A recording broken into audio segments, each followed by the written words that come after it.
कोणार्क का सूर्य मंदिर। विश्व प्रसिद्ध कोणार्क का सूर्य मंदिर उड़ीसा प्रदेश में जगन्नाथपुरी से 26 किलोमीटर दूर उत्तर पूर्व कोण पर समुद्र तट के किनारे पर स्थित है। इसकी तुलना संभवतः विश्व में करना नामुमकिन है। शिल्पियों ने कल्पना तथा अपने अनुभवी हाथों से मूक और प्राणहीन पाषाणों को जीवन की लहरों में संजीवित कर दिया है। इस मंदिर की दीवारों पर खुदी हुई विभिन्न प्रकार की मूर्तियां अपनी सहस्त्र भुजाओं को फैलाकर इसकी सुंदरता को बढ़ा रही है।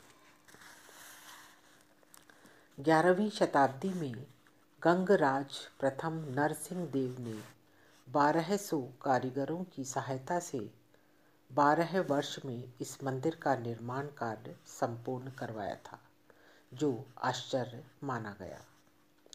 इस मंदिर के निर्माण के लिए माना जाता है कि सुल्तान तुगत खां ने सन 1243 ईस्वी में नरसिंह देव से लड़ने के लिए विशाल सेना के साथ काटासीन नामक स्थान पर आया और परास्त होकर भाग गया।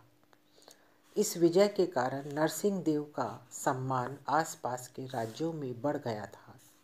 इसलिए उन्होंने एक ऐसे कीर्ति स्तंभ के निर्माण करने का विचार किया ताकि देवालय और कीर्ति दोनों कार्य एक ही में हो सके और उनकी यह विजय चिरस्मरणीय बन सके।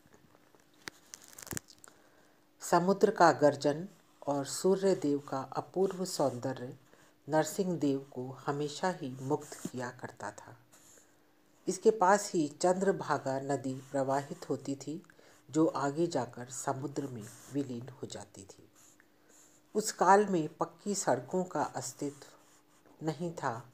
लोग नदी समुद्र के द्वारा ही व्यापार के लिए एक स्थान से दूसरे स्थान पर आया जाया करते थे।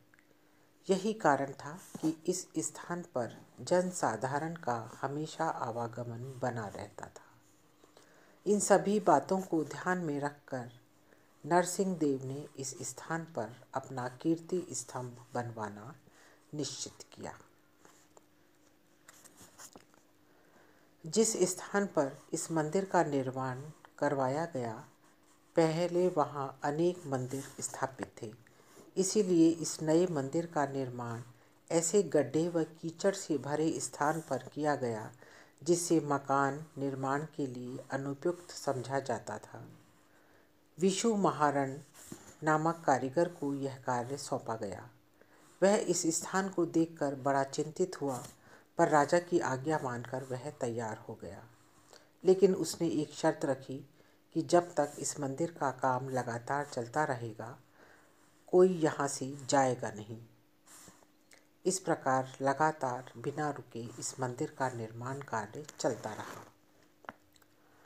चक्र क्षेत्र पुरी के उत्तर पूर्व कोण पर अवस्थित होने के कारण कोण और अर्क यानी सूर्य, इन दोनों शब्द के सम्मिश्रण से इस स्थान का नाम कोणार्क होने की संभावना व्यक्त की जाती है। कोणार्क के सूर्य मंदिर की रचना रथ के रूप में की गई। इसके नीचे 9 फीट 8 इंच के व्यास की 24 विशाल पट्टियों का निर्माण किया गया है, जिन्हें 7 घोड़ों के द्वारा खींचते हुए दर्शाया है। यह रथ संसार रूपी चक्र का प्रतीक है, जिसके द्वारा सृष्टि की नित्य संरचना होती है। नरसिंह देव की परिकल्पना के अनुसार इस मंदिर को विशाल रथ के आकार में बनवाया गया था। उसमें 12 जोड़े चक्के लगे हुए हैं। सारथी अरुण रथ के सम्मुख रखे स्तंभ पर बैठकर इसका परिसंचालन कर रहे हैं। ऐसा प्रतीत होता है कि रथ सूर्य देव को लेकर तीव्र गति से खींचकर शून्य मार्ग की ओर बढ़ते जा रहा है। इन 12 जोड़े चक्कों को 12 राशियों का प्रतीक माना गया है। प्रत्येक चक्के में 8 तीलियां लगाई गई हैं, जो कि अष्ट प्रहर की प्रतीक है।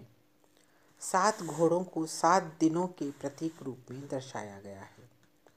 इन पहियों की प्रत्येक तीली के बीच में एक गोलाकार स्थान पर अनेक भाव भंगिमाओं में अनेक प्रकार की मूर्तियाँ बनाई गई हैं। इन पहियों की गोलाई करीब 6 फीट की है। बीच में निकलता हुआ चक्के का धुरा प्रायः 1 फुट का है, जिसमें आगे कील अटका रखी है, जिससे वह चलते समय निकल न जाए। ये सभी चक्के कितनी ही प्रकार की फूल पत्तियाँ, लताओं, जीव और पक्षियों की मूर्तियों से सौंदर्य से भरपूर है। मंदिर के तल देश में नाना भंगिमाओं में कतार लगाकर अनुमानतः 1452 हाथियों की मूर्तियां बनाई गई हैं, जिनको विभिन्न प्रकार की क्रिया करते दिखाया गया है। वेद में इन 7 घोड़ों को गायत्री, उणिक, अनुष्टुप, वहतो, पंतको, तुष्टुप, जगती आदि छंदों के नाम से वर्णन किया गया है।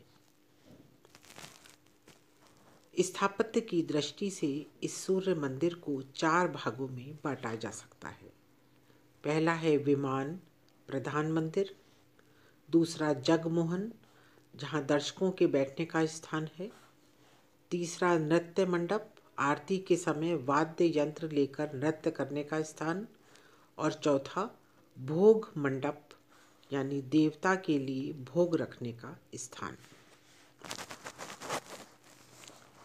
विमान से लेकर भोग मंडप तक का अंश इस प्रकार बनाया जाता था कि किसी भी एक स्थान पर बैठकर दर्शक सीधे देवता के दर्शन कर सकें और इस पर सूर्य की किरणें पड़ने पर छाया प्रकाश का समान समन्वय हो सके। इससे मंदिर का सौंदर्य 100 गुना बढ़ जाता है।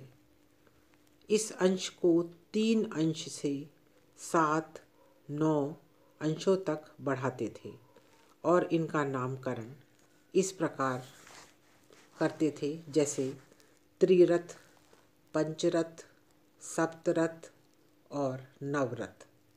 कोणार्क का मंदिर 5 अंशों तक बढ़ाया गया था, इसीलिए इसे पंचरथ कहते हैं। प्रधान मंदिर की ऊंचाई जगमोहन की ऊंचाई से लगभग दुगनी हुआ करती थी, क्योंकि जगमोहन की छत का आकार प्रधान मंदिर के समान नहीं होता था, बल्कि सीढ़ियों के समान एक के ऊपर एक बनाकर ऊपर उठाया हुआ बनाया जाता था। इसके ऊपर कमल के समान गोलाकार पत्थर और उसके ऊपर आमलक और फिर कलश या पूर्ण कुंभ रखा जाता था। नृत्य मंडप की छत जगमोहन की छत के समान ही होती थी, लेकिन भुवनेश्वर में परशुरामेश्वर का मंदिर कुछ भिन्न प्रकार से बनाया गया है। मनमोहन गांगुली के अनुसार इस मंदिर की उच्चता लगभग 227 फीट के करीब है। इसके भीतर का अंश क्रमशः कम होकर ऊपर की ओर उठ गया है।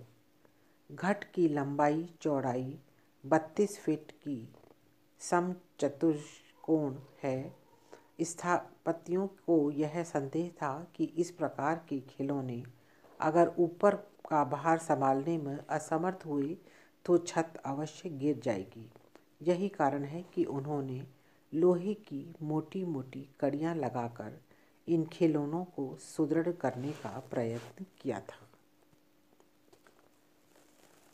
प्रधान मंदिर के गर्भगृह के बीच में मूल्यवान क्लोराइट पत्थर से बना सिंहासन आज भी अटूट पड़ा है।